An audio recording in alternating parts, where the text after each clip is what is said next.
रोशन या. मी कोणाला काढू दोघला पण गेला ना मला त्याचा उत्साह आला एवढा समजते तुला माझ्या त्या वक्ती मन दुखलं बिग बॉसनं मला पाहून असंच नाही आणलं का इथं. रोशनने तिकडे डायरेक्ट तन्वीचं नाव घेतलं. रोशन काय म्हणजे लोक म्हणतात रोशन खेळत नाही असे रिझन्स द्या ना यार. रोशन या. काय म्हणताय रोशन, कोणाचं नाव घेताय?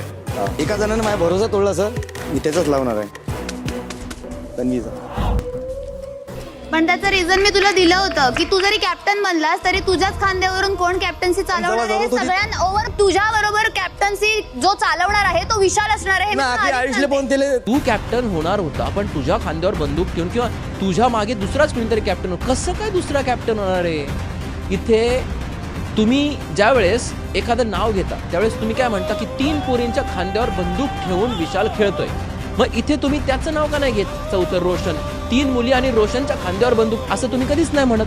मग रोशन कॅप्टन झाल्यावर विशाल कसा कॅप्टन होईल? तेव्हा तिच्यासाठी मी लढलो होतो कप्तानीसाठी, आखरीपर्यंत उभा होतो. पण माझ्या ती जेव्हा टाईम आला होता ना तेव्हा माझ्यासाठी नव्हती उभी राहिली, म्हणून मी तन्वीला बाहेर काढायचा आहे. मग मी मन दुखावलं मला मान्य आहे, पण मी आदल्या दिवशी तुझ्याशी क्लिअर केलं की तुझ्यासाठी मी खेळणार नाही कारण तुझ्या ग्रुपमध्ये रुचिता आणि विशाल आहेत, मला जमणार नाही. ते ती एक्सप्लेन करण्याचा प्रयत्न करते रोशनला, पण तिचं एक्सप्लेनेशन आपण त्याला असं म्हणू शकतो की सॅटिस्फाईड नाही करणार रोशनला. आणि मानलं भाव रोशन, तू ॲटलिस्ट इथे बोललाय आणि काल पण त्या टास्कमध्ये पण रोशन जे बोलतोय ना ते परफेक्ट बोलतोय. तुम्ही नीट रोशनच्या लाईन्स ऐका. पण जेव्हा मी उभं होतो त्या वक्ती तुम्हाला दोघला पण गेला माझ्यासाठी. गेला का नाही गेला? दोघला पण गेला का नाही गेला?